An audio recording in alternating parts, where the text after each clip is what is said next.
A SWAT team surrounded a royal guard in broad daylight and started beating him with batons.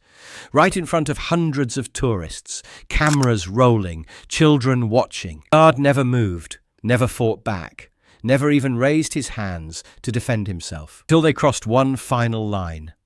What happened next took exactly 47 seconds and left 4 armed officers on the ground, their careers in ruins, and an entire crowd understanding what real strength actually looks like. If you think you know how this story ends, think again. Hit that like button, make sure you're subscribed, and drop a comment telling us where in the world you're watching from. Because what you're about to see will change how you think about discipline forever. The morning air above Horse Guards Parade carried that particular crispness that only comes with London springs, sharp enough to make brass buttons gleam like mirrors, and clear enough to turn the ancient stones beneath your feet into something approaching sacred ground. Lance Corporal Isaac Trenholm had been standing at his post for 47 minutes, and in that time he hadn't shifted his weight once. His bearskin cap, perfectly centred and adding a full foot to his already impressive 6-foot frame, cast a shadow across features that had been carved by more than just ceremonial duty. The tourists were beginning to gather in their usual patterns. A German family clustered near the rope barrier, their teenage daughter trying unsuccessfully to make the guard smile. An elderly American couple debated whether the rifle was real or just for show, their voices carrying that hushed reverence people use in museums. A little boy in a bright yellow jacket waved enthusiastically, clutching a miniature Union Jack his parents had bought from a vendor down the street. Isaac heard every word, catalogued every movement, assessed every face. But his expression never changed. To the casual observer, he appeared carved from the same stone as the buildings around him. What they couldn't see was the man who had earned his place in that scarlet tunic through 11 years of active service and 3 tours in places where stillness meant survival and movement meant death. Helmand Province had taught him patience. Kabul had taught him restraint. And a classified operation in Syria, one that existed only in redacted files and the memories of 6 men who could never speak of it, had taught him that sometimes the most powerful thing you can do is absolutely nothing at all. The crowd continued to swell as morning tour groups arrived, their guides pointing out architectural details and sharing stories about the centuries of tradition Isaac represented. Children pressed their faces against the rope barrier, fascinated by this living statue who seemed immune to their giggles and attempts at distraction. Parents whispered explanations about duty and service, though most of them had never seen either tested under real pressure. That's when the van arrived. It pulled up with the kind of aggressive indifference that immediately felt wrong. Matte black paint job, windows tinted beyond regulation darkness, an engine noise that suggested poor maintenance rather than tactical necessity. The magnetic sign slapped onto the driver's door read, "Met Police, Tactical Support." But even from his peripheral vision, Isaac could see it was crooked, unprofessional. The kind of detail that real law enforcement would never tolerate. 4 men climbed out, and everything about them screamed counterfeit authority. They wore tactical vests over black fatigues, carried riot batons, and moved with the swagger of men who had confused aggression with competence. The leader, built like a nightclub bouncer who'd been rejected by the military twice, surveyed the scene with eyes hidden behind sunglasses that served no purpose in the shade of Parliament's shadow. Isaac's breathing remained steady, but something deep in his combat-trained mind began to calculate distances, assess threats, and prepare for possibilities he hoped wouldn't become necessary. The tourists, still focused on their photos and guidebook explanations, didn't notice the tension that had just entered their peaceful morning. But Isaac noticed everything. The way the men positioned themselves, the deliberate nature of their arrival, the absence of proper police protocols or communication with existing security. This wasn't law enforcement. This was something else entirely. And it was about to test everything Isaac Trenholm had learned about discipline, restraint, and the sometimes fine line between the two. The man in sunglasses stepped toward the ceremonial rope first, his boots striking the ancient stones with deliberate force. "Oi, toy soldier," he called out, loud enough for the entire crowd to hear. "That fancy hat come with an instruction manual or what?"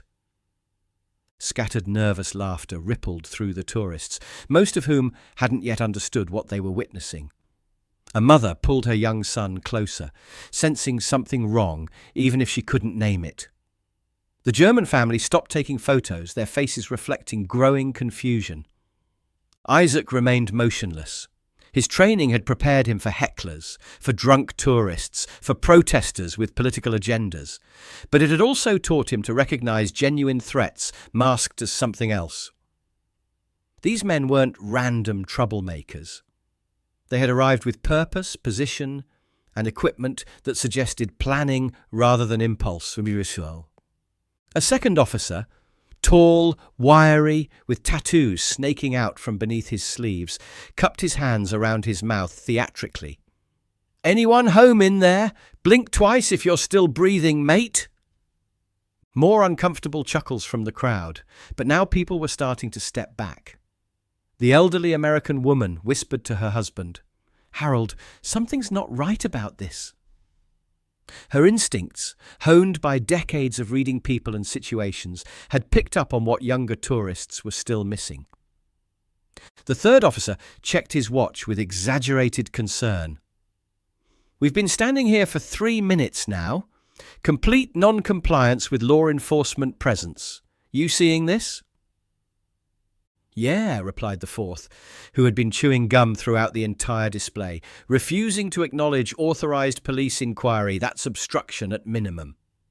They were building a narrative, Isaac realized, creating justification for whatever they had already decided to do. He'd seen the same technique used by corrupt officials in remote villages, manufacturing reasons for searches that had been planned before any investigation began. The difference was that those officials usually waited until there weren't hundreds of witnesses with cameras. But Isaac's mind was also calculating something else. In Syria, during the classified operation that officially never happened, his team had been surrounded by a hostile crowd while protecting a high-value asset. The rules of engagement were crystal clear.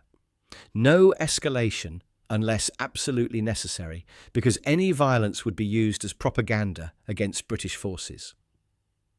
Isaac had stood for 6 hours while rocks were thrown and insults were screamed because his orders weren't about personal dignity, they were about something bigger.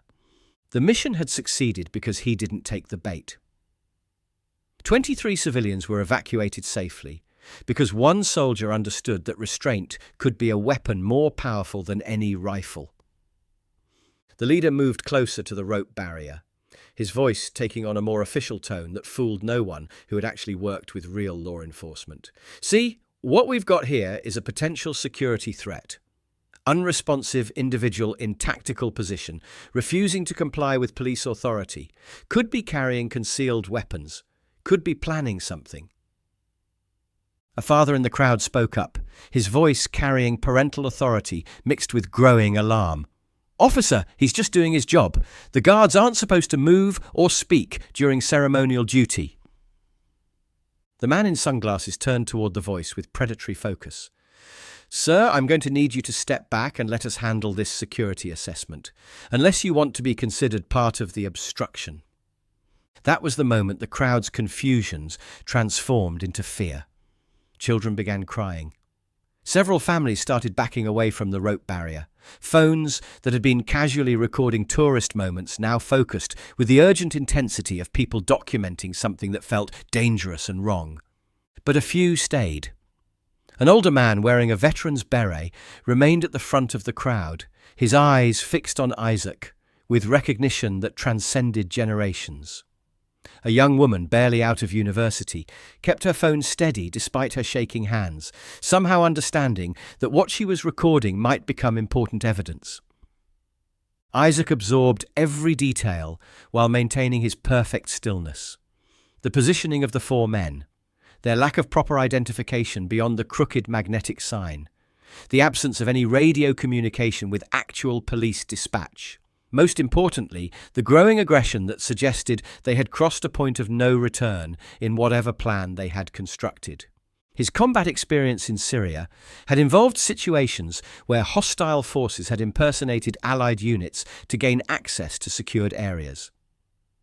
The tactics were different, but the underlying deception felt identical. These men weren't just bullies looking for a reaction. They were something worse, people who had weaponized authority they didn't possess. The leader reached out with one boot and deliberately nudged the ceremonial rope with his heel. The centuries-old boundary that separated public space from military tradition swayed slightly, and several tourists gasped at the casual violation of something they instinctively understood was sacred. "Oops," he said with mock concern. "Seems like your little barrier doesn't mean much when there's a real security issue to handle." Isaac's breathing remained controlled, but somewhere in the depths of his tactical memory, a counter had begun. Not a countdown to action, but a measurement of escalation. Each boundary crossed, each tradition violated, each step closer to a line that, once passed, would change everything for everyone involved. The wiry officer with the tattoos looked around at the crowd of phones now openly recording. "Ladies and gentlemen, what you're witnessing is a potential terrorist maintaining position despite lawful police commands. We need to secure this area for everyone's safety." It was masterful manipulation, Isaac had to admit. Turn the crowd against the victim by reframing assault as protection. Make the witnesses complicit by convincing them they were being saved rather than watching something terrible unfold. But not everyone was buying it. The veteran with the beret stepped forward, his voice carrying the authority of someone who had actually served. "Son, I've been around real military and real police for 40 years. You're neither." The leader turned toward him with dangerous intensity. "Sir, I'm ordering you to step back immediately or you'll be detained for interfering with a police operation." "What operation?" the veteran shot back.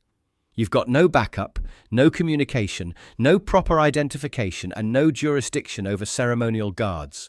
You're 4 men with badges that probably came from a costume shop." That's when Isaac knew the situation was about to deteriorate beyond any hope of peaceful resolution. The veteran's words had exposed the fraud publicly, in front of cameras, with no way for the fake officers to maintain their fiction. People who build their authority on lies respond to exposure in predictable ways. They escalate to violence before their deception can be fully revealed. The leader's hand moved to his baton. "Right then. Suspect is non-compliant, civilian is interfering, and we have reasonable suspicion of terrorist activity. Time to secure this area properly." Without further warning, he stepped over the rope. The moment his boot touched the ceremonial ground reserved for the Queen's Guard, everything changed. The crowd's murmur turned to alarmed voices. Children began crying louder. Several people shouted for real police, though none appeared. But Isaac Trenholm still didn't move. Even as 3 more men followed their leader across the boundary that had protected centuries of military tradition. Even as they formed a semicircle around his position, with weapons drawn and hostile intent clear. Because his orders weren't to protect himself, they were to maintain his post unless a very specific line was crossed. And despite everything that had happened, despite the growing threat and public humiliation, that line remained intact. For now. The 4 men now stood within arm's reach of Isaac, their fabricated authority replaced by naked aggression. The leader pulled out a folded piece of paper and made a show of reading from it, though Isaac could see it was blank from his angle. "Lance Corporal Trenholm," he announced, somehow having obtained Isaac's name through research that proved this was planned rather than spontaneous. "You are under detention for failure to comply with lawful police orders and suspected terrorist reconnaissance." Isaac's tactical mind processed this detail with cold clarity. They knew his name. They had researched him specifically. This wasn't random harassment. This was targeted. But why him? What had he done to earn their focused attention?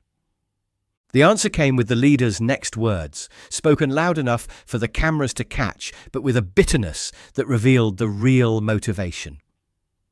"Funny thing about you ceremonial guards," he sneered, stepping closer, all dressed up, playing soldier while real security work gets ignored. "You know how many actual threats we've had to handle while tourists waste time photographing toy soldiers?" There it was.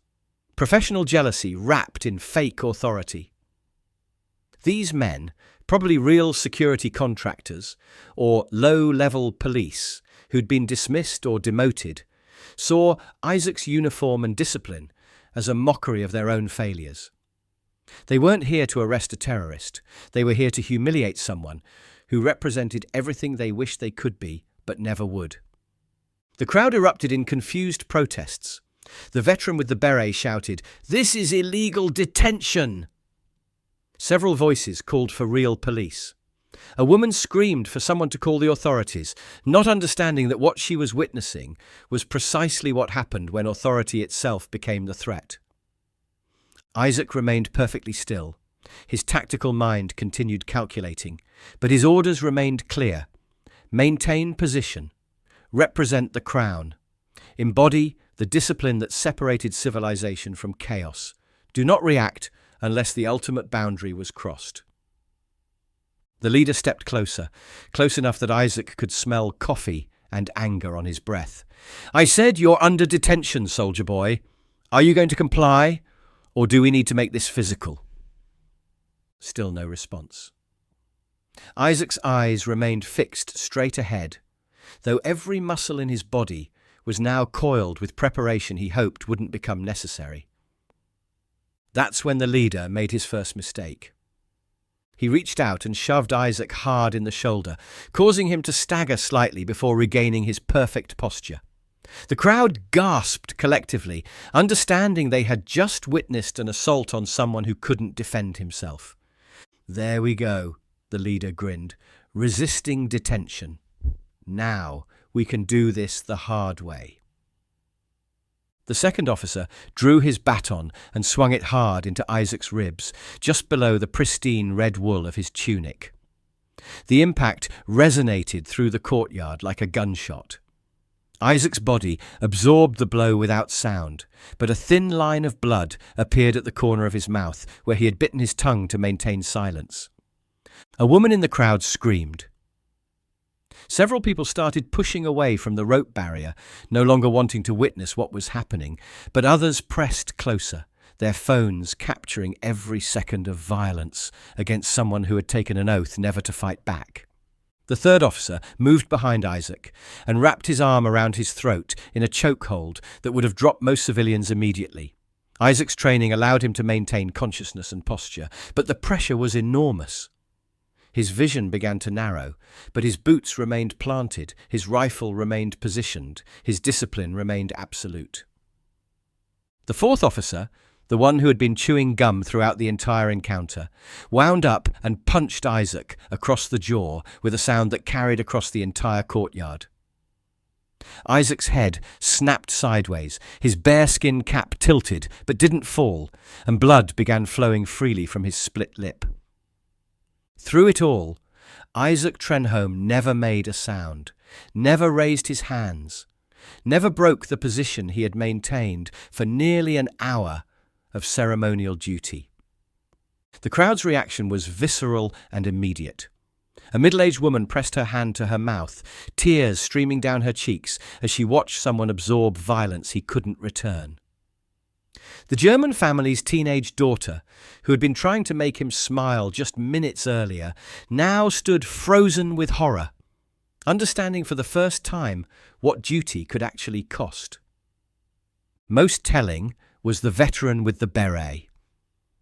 His weathered hands had formed fists at his sides, every instinct screaming to help, but his military training telling him that interfering would only make things worse. He knew what the crowd couldn't, that Isaac was making a choice with every blow he absorbed, that this wasn't helplessness, but the most difficult kind of strength. "He's protecting us," the veteran whispered, to no one in particular, though several people heard him. He could end this in seconds, but he's protecting all of us. Because in that crowded courtyard, with children and families and innocent tourists all around, any escalation could turn ugly fast. Isaac wasn't just absorbing punishment, he was containing it. But something in his mind had begun counting down, not to retaliation, not to revenge, but to the moment when maintaining his post would no longer serve the greater good, when the institution he represented would be better protected by action than by continued restraint. The leader raised his baton again, aiming for Isaac's temple this time, a blow that could cause permanent damage or worse. As it began to descend, Isaac's tactical mind completed its final calculation. The crowd behind him included at least a dozen children. If he went down, these men would likely claim he had been resisting and continue their assault. The violence would escalate, panic would spread, and innocent people would be hurt in the chaos. His restraint was no longer protecting anyone, it was enabling something worse. In Syria, his team leader had given him a piece of advice that had saved lives. Sometimes the most disciplined thing you can do is break discipline. The line had been crossed. In one fluid motion born from years of combat training and months of ceremonial precision, Isaac moved. He caught the descending baton in his left hand while his right drove an elbow into the leader's solar plexus with surgical accuracy. The man doubled over, gasping, his sunglasses flying off to reveal eyes wide with shock and sudden fear. The officer behind him, still maintaining the chokehold, found himself lifted completely off the ground as Isaac straightened to his full height and threw him forward over his shoulder. The man hit the cobblestones hard, his tactical vest providing no protection against ancient stone and physics. The third officer swung his baton in a wide arc toward Isaac's head, but Isaac ducked under it and drove his shoulder into the man's midsection, sending him stumbling backward into the ceremonial rope. The crowd scattered as the officer crashed through the barrier and landed in a heap among dropped phones and tourist brochures. The fourth officer, no longer chewing gum, fumbled for his taser with hands that suddenly seemed far less steady than they had moments before. Isaac stepped forward and caught his wrist, applying pressure to a nerve cluster that caused the man's fingers to open involuntarily. The taser clattered to the ground as Isaac used the officer's own momentum to guide him face first into the stone wall beside the guard post. In less than 47 seconds, 4 armed men lay groaning on the ground while Lance Corporal Isaac Trenholm stood over them, blood still flowing from his split lip, but otherwise appearing exactly as he had at the beginning of their encounter. He straightened his tunic, wiped the blood from his mouth with his sleeve, and stepped back into position. Same posture. Same angle of rifle. Same unwavering gaze, fixed on the horizon as if nothing had happened. The crowd stood frozen in absolute silence, trying to process what they had just witnessed. The veteran with the beret slowly began to clap, and others joined him until the ancient courtyard filled with applause that felt more like reverence than celebration. But Isaac didn't acknowledge it. He had returned to duty, and duty meant stillness until officially relieved. The sound of approaching sirens filled the air as real police finally arrived, summoned by multiple emergency calls from witnesses who understood they had seen something extraordinary. But by then, the most important part of the story was already over. 4 men had crossed every possible line, violated every tradition, and assaulted someone who had sworn never to fight back. And they discovered that restraint, when finally released, can be more devastating than any amount of unprovoked aggression. Within minutes, the courtyard was filled with genuine authority. Real police officers with proper identification and professional bearing. Military personnel who moved with the coordinated precision that comes from actual training rather than pretended competence. And Commander Reuben Thatch, whose arrival marked the moment when institutional response replaced individual endurance. The fake officers, still groaning and struggling to stand, found themselves surrounded by people who represented what they had tried to impersonate. The contrast was immediate and obvious, between real authority and its counterfeit, between earned respect and demanded compliance, between those who serve institutions and those who exploit them. Commander Thatch approached Isaac with the measured stride of someone accustomed to handling crises that should never have been allowed to develop. His assessment took seconds, but captured every relevant detail. The blood on Isaac's uniform, the 4 men on the ground, the crowd of witnesses still filming, and the guard who had returned to perfect stillness despite everything. "Lance Corporal Trenholm," he said in a voice that carried clearly across the courtyard, "report your status."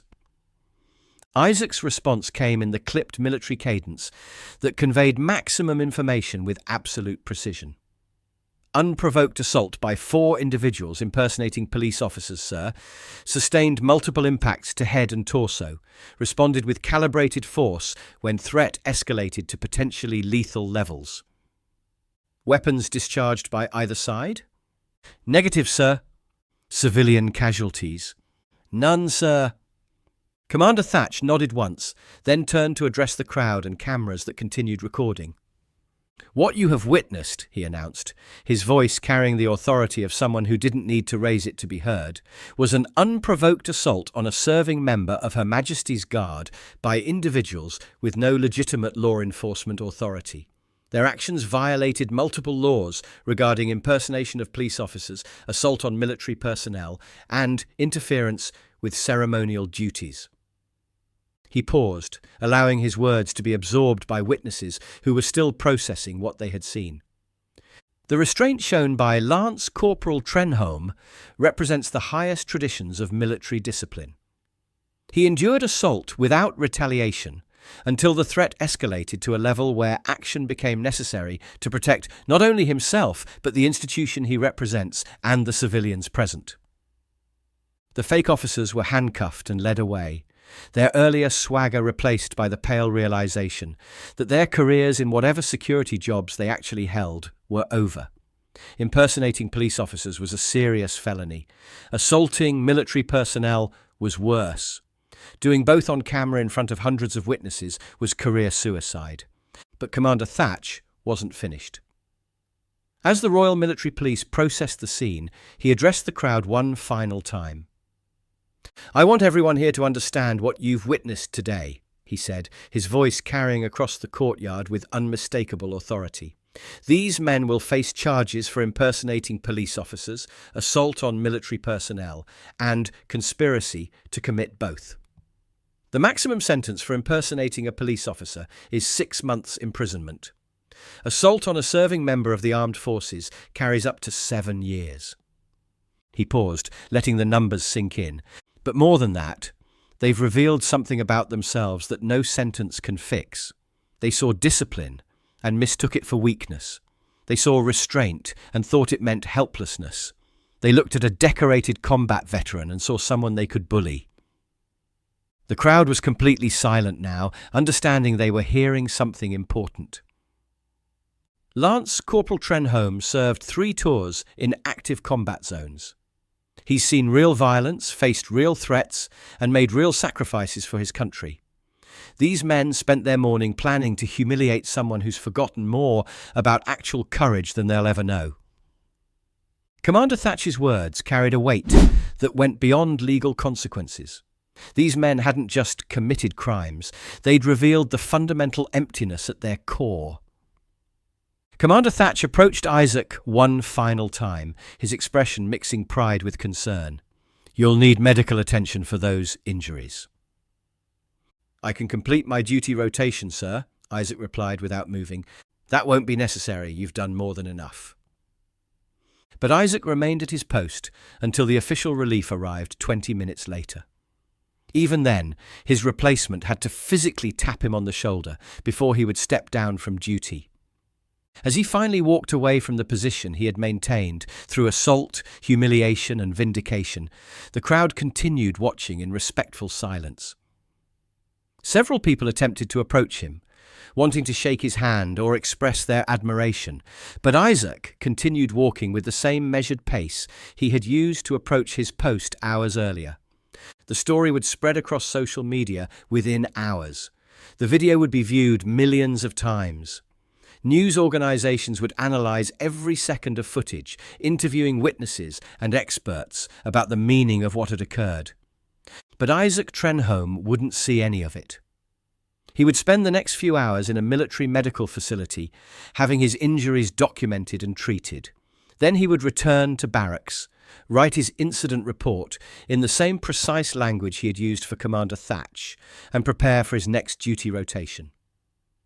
Because for him, the most important part of the story wasn't the moment he fought back. It was the hour he had stood without fighting at all. The discipline that allowed him to absorb violence without returning it. The restraint that only broke when maintaining it would have served no one.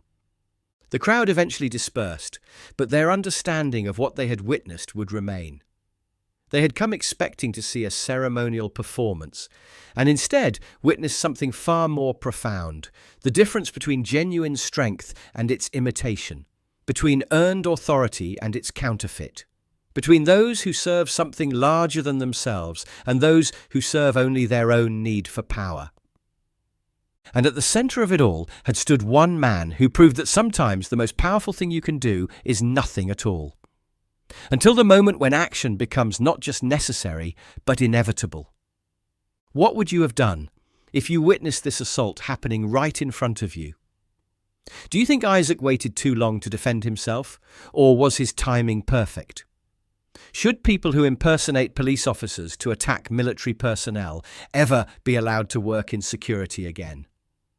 Drop your thoughts in the comments below. We read every single one, and your perspectives help shape these conversations. If this story showed you something new about what real discipline looks like under pressure, hit that like button. It genuinely helps more people discover these stories. Make sure you're subscribed with notifications turned on so you never miss our daily stories about the remarkable people behind these ancient traditions. And if you know someone who thinks ceremonial guards are just for show, share this video with them. Let them see for themselves what happens when centuries of military discipline meets modern-day bullies. Your next story is waiting right here on your screen. Click it, and we'll see you tomorrow with another reminder that real strength doesn't announce itself with noise and aggression. It stands quietly, endures patiently, and only moves when movement serves something greater than itself.